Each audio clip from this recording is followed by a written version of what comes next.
Pernah kepikiran gak sih siapa sebetulnya yang melindungi guru-guru kita? Nah, di Indonesia, baru aja ada peraturan baru yang dirancang khusus untuk jadi semacam perisai buat mereka. Yuk kita kupas tuntas bareng-bareng apa aja isinya.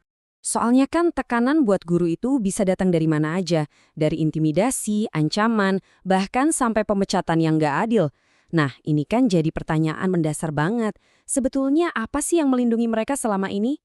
Nah, ini dia jawaban resminya dari pemerintah, sebuah peraturan Menteri Pendidikan yang baru yang isinya spesifik banget soal perlindungan pendidik dan tenaga kependidikan.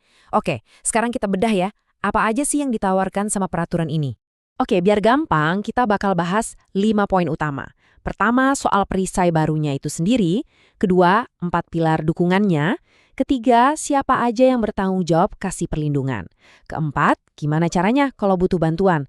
Dan terakhir, kenapa sih ini semua penting banget?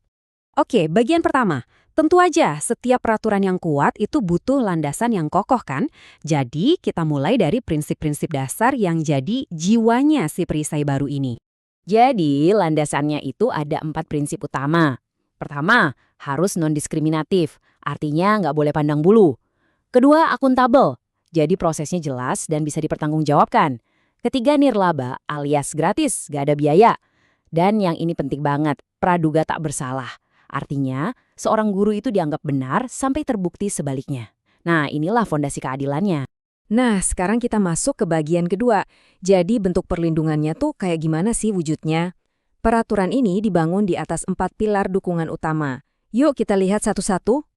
Coba dibayangin, ini tuh kayak 4 pilar kokoh yang menopang sebuah bangunan besar. Nah, kerangka inilah yang dirancang untuk memastikan setiap pendidik punya lingkungan kerja yang aman dan nyaman. Oke, pilar yang pertama, dan ini bisa dibilang yang paling dasar adalah perlindungan hukum. Ini ibaratnya tameng utama yang melindungi guru dari macam-macam hal, mulai dari kekerasan, ancaman, sampai perlakuan yang nggak adil. Dan yang keren, cakupan hukumnya ini detail banget loh. Nggak cuma soal kekerasan fisik yang kelihatan jelas ya, tapi juga kekerasan psikis kayak penghinaan atau gosip, terus perundungan, bahkan sampai intimidasi yang mungkin lebih halus. Ini nunjukin kalau perlindungannya itu dirancang buat mencakup semuanya secara menyeluruh. Lanjut ke pilar kedua, yaitu perlindungan profesi. Nah, yang ini fokusnya ke karir guru itu sendiri. Jadi untuk melindungi mereka dari hal-hal kayak pemecatan semena-mena atau pelecehan yang bisa merusak nama baik profesi mereka. Pilar ketiga ini soal perlindungan keselamatan dan kesehatan. Simpelnya ini memastikan kalau tempat kerja guru, ya sekolah itu, aman secara fisik. Jadi bebas dari risiko kecelakaan, bencana, atau lingkungan yang nggak sehat. Terakhir, pilar keempat, dan ini sering banget terlupakan, yaitu perlindungan hak kekayaan intelektual. Jadi misalnya nih, ada guru yang bikin modul ajar sendiri, atau karya inovatif lain. Nah, karyanya itu sekarang dilindungi oleh hukum. Keren kan? Oke, kita udah tahu nih, ada 4 pilar perlindungan. Pertanyaan selanjutnya, siapa yang bertanggung jawab buat menjalankan ini semua? Siapa yang jadi penjaganya? Nah, jawabannya ternyata bukan cuma satu pihak.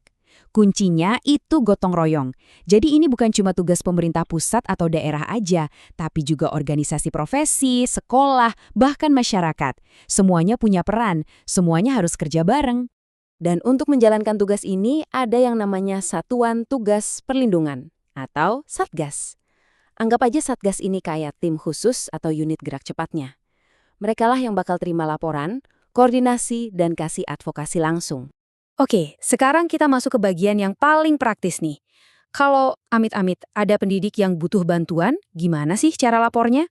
Apa aja langkah-langkahnya? Prosesnya dibuat jelas banget, ada 4 tahap. Pertama, laporannya diterima dulu secara resmi sama Satgas. Kedua, Satgas bakal periksa semua bukti yang ada. Ketiga, baru deh ditarik kesimpulan dan dikasih rekomendasi. Dan terakhir, ada tindak lanjutnya. Jadi nggak ada lagi ceritanya laporan itu menggantung, nggak jelas. Nah, ini bagian yang paling penting menurut saya. Ada mekanisme eskalasi. Artinya, kalau Anda lapor ke tingkat daerah, tapi dalam 3 hari kerja nggak ada respons, Anda bisa langsung bawa laporan itu ke tingkat nasional, langsung ke kementerian. Jadi ada jaminan kalau suara Anda bakal didengar. Baik, setelah kita bahas semua detail teknisnya, sekarang coba kita mundur sedikit dan lihat gambaran besarnya. Kenapa sih peraturan ini penting banget? Jawabannya ada di pasal 2 peraturan ini sendiri. Tujuannya simpel banget tapi sangat mendalam, memberikan rasa aman dan nyaman.